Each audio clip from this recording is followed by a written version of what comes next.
చెప్పండి సార్. ఇది రామఫలం, ఇది వేపలగడ్డ విలేజ్. రాముల వారికి శబరి ఇచ్చారు చూసారా అడవిలో, ఎక్కడో తెచ్చినాటం రామఫలం అంటారు. రాముల వారికి ఇచ్చింది ఈత పండు. రాముల వారికి చెప్పండి సార్. రామఫలం ఇదే ఫ్రూట్. రామఫలం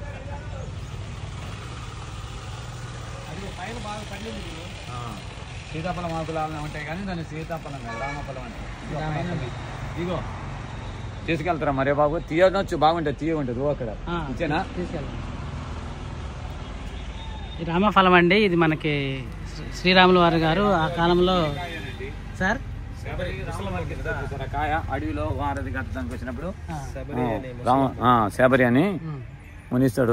రాముల వారికి గోదావరి ఒడ్డు దాటేటప్పుడు ఏదో అడవిలో సాయం చేసేటప్పుడు తినటానికి ఇచ్చిన పండు ఇదే రామఫలం, అందుకని పేరు వచ్చింది. ఆమె ఇచ్చిన కాయ సీతాఫలం లెక్కనే ఉంటాయి ఆకులు, దాన్ని సీతాఫలానికి దీనికి డిఫరెంట్ ఉంటుంది కాయ. శబరి ఇచ్చిన కాయ అని దానికి రామఫలం అని పేరు పెట్టారు. చెట్టు అంతే ఉంది దానిలాగా, ఆకులు అలానే ఉంటాయి కానీ కాయ డిఫరెంట్. ఇవి అక్కడ కూడా పండినాయి ఫ్రూట్స్. అదే ఇప్పుడు చెప్పారు కదా రెడ్డి గారు, అదే అండి.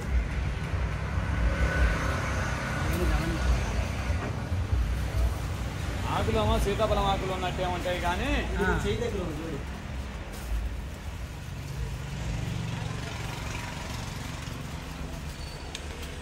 రామఫలం అండి రెడ్డి గారు మన కోసం కోసిస్తున్నారు. జాగ్రత్త సార్.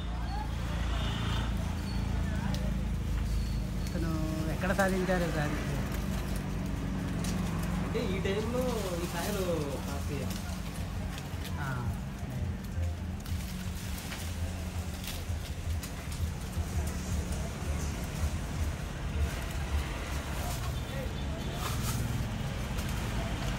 ఆంజనేయ స్వామి అని కోతి అన్ని కాయలు తెంపుద్ది కానీ ఎడన్నా మడికాయలు తెంపుద్ది కానీ దీన్ని తెంపదు. తింటే ఒక కదలకుండా తింటది కానీ చెట్టు మీద అన్ని కాయలు ఉన్నాయంటే కోతులు ఫుల్. దీని కోతి మళ్ళీ ఈ కాయలు పాడు చేయదు. అవసరం అండి, కొన్ని నమ్మరు మా సెంటిమెంట్స్ అంతే. రాముల వారి కాయ కోతి అంటే హనుమంతుడే కదా, ఈ కాయలు పాడు చేయదు, ఈ టచ్ చేయదు అసలు.